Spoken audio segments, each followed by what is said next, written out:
Bienvenue dans cette vidéo où nous allons apprendre à réaliser une poche passe-poilée comme celle que je viens d'ajouter sur la veste Bloomy. Donc je vous ai fait un petit gabarit qui est disponible sur mon site gratuitement. Voilà, mais vous pouvez utiliser cette poche sur plein d'autres projets. Alors pour commencer, donc la poche passe-poilée, c'est une poche donc qui est entaillée dans le tissu et qui est comblée par ce que l'on appelle un passe-poil.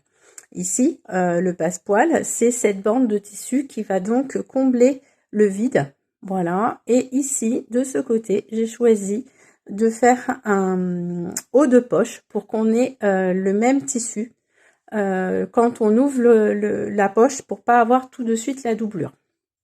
Donc, je vous explique simplement comment vous allez pouvoir réaliser cette poche. Tout d'abord, grâce au petit gabarit que je vous ai mis donc disponible sur le site, vous décidez de l'emplacement de votre poche. Alors, moi, sur la veste, je l'ai mis à 3 cm du bas, du bord côte. Ici, ce point-ci, il est à 13 cm et ce point-ci à 10, de là. De là, fini. Donc là, ça fait 11, 14 avec la marge de couture et 3 cm. Donc, je l'ai légèrement incliné. Ce que vous pouvez faire, c'est télécharger le petit gabarit en papier, l'épingler sur votre vêtement et regarder à quel endroit vous voulez qu'elle se situe. Une fois qu'on a fait ça, on va préparer donc notre tissu et nos repères pour savoir comment coudre nos passepoils, parce qu'il faut que ça soit précis. Alors c'est pas compliqué, mais il faut que la couture soit précise, donc on a pas mal de tracés à faire pour que ça soit impeccable. Alors je vais vous montrer sur une petite pièce d'étude.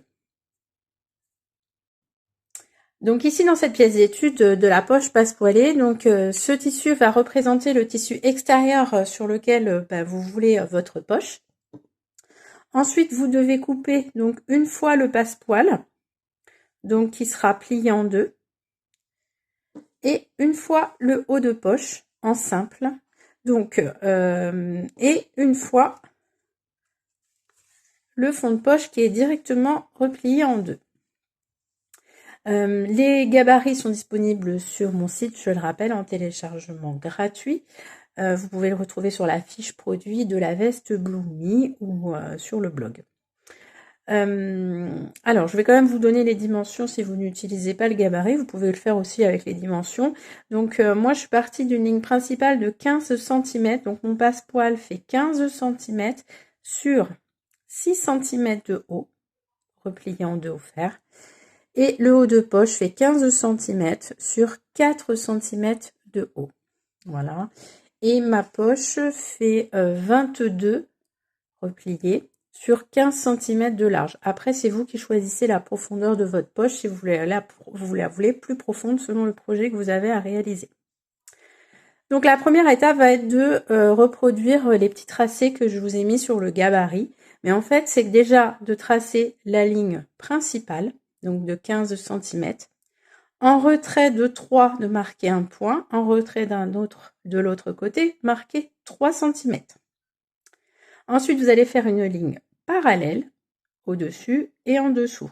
Et vous aurez un point situé 1 cm vers l'extérieur, là également, là également, là également. Donc ce petit décroché. Voilà pour la construction, mais vous avez tout le nécessaire sur le gabarit. On va commencer par prendre le passe-poil qu'on a plié en deux, envers. Là c'est l'envers, là c'est le côté envers. Envers contre envers. Et je suis venue tracer une ligne à 1 cm et j'ai reproduit à 2 cm le point de piqûre du début et le point de piqûre de fin. Donc je vais la placer. Vous voyez, elle va se superposer au tracé que j'avais fait préalablement. Donc ce petit angle, c'est ce point-là. Donc c'est à 2 cm. Donc là, je vais venir épingler mon passe-poil précisément. Vraiment très précisément. Alors là, on est sur un scuba suédine, donc c'est un petit peu dense, mais c'est assez pratique pour faire ce type de travail. C'est un tissu qui ne s'effiloche pas. C'est pas un tissu trop fin. Donc, du coup, c'est assez facile à travailler. Hop, on va essayer. Là, je suis pas tout à fait bien plate. faut que quand vous mettiez vos épingles, que ça reste bien plat. Bien le long de la ligne. Alors là, comme c'est un petit peu épais,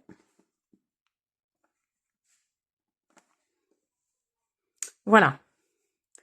Et la première étape, ça va être de piquer d'un point qui est situé à 2 cm, je le rappelle, de l'extrémité, jusqu'à l'autre point, au point droit, avec des points d'arrêt et très précis.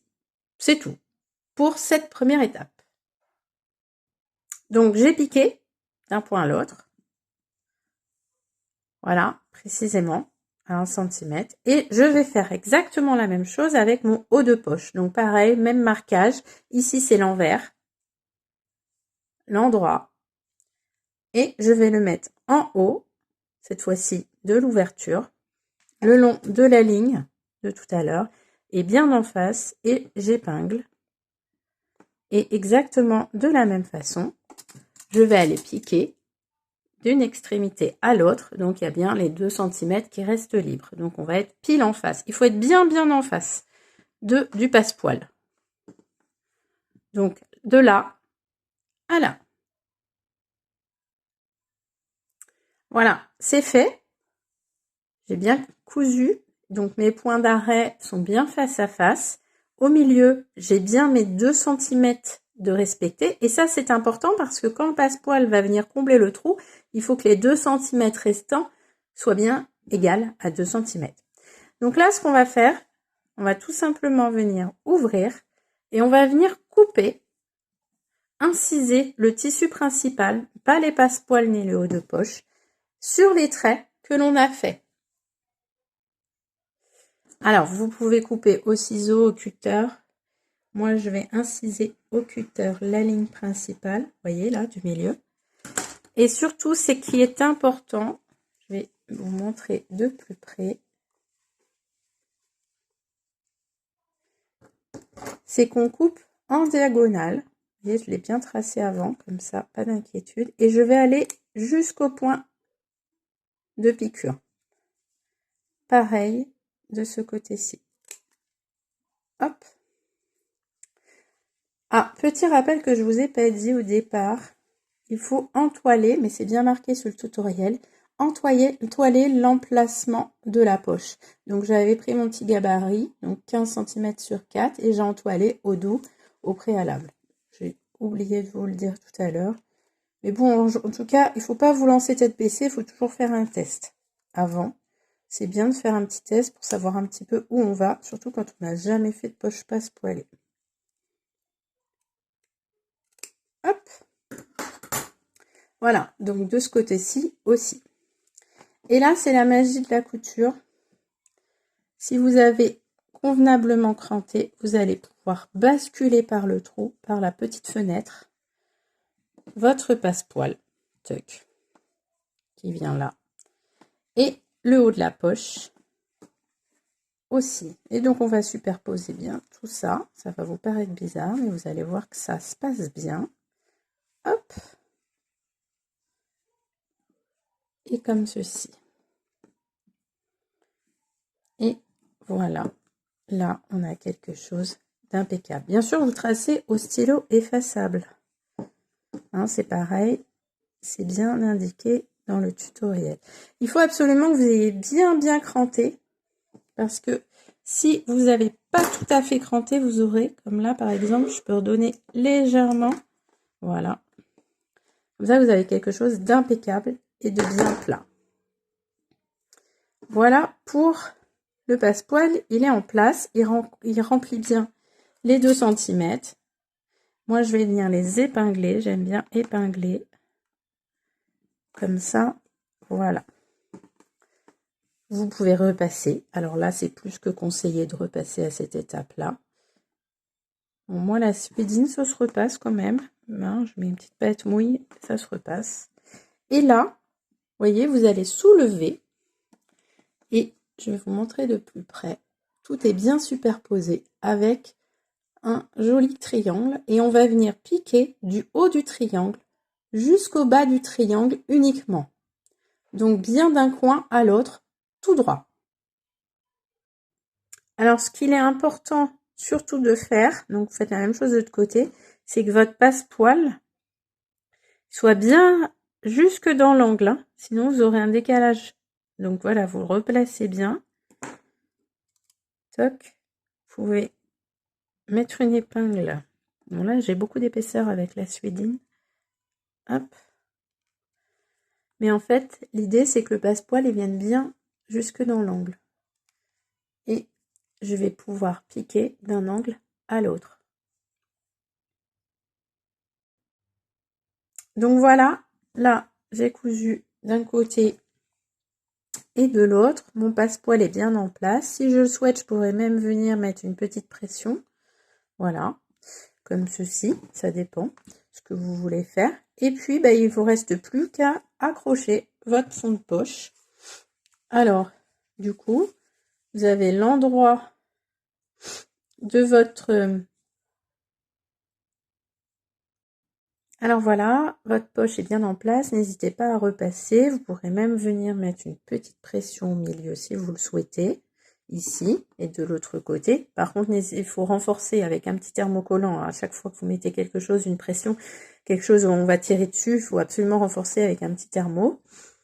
Et on va donc installer les fonds de poche sur le bas. Donc du coup, votre fond de poche endroit contre endroit, donc là vous allez prendre toc, avec le haut de la poche. Pour ça qu'on n'a pas cousu jusqu'en bas, parce que sinon on pourrait plus passer. Donc juste le fond de poche, le haut de la poche, pardon, avec le fond de poche.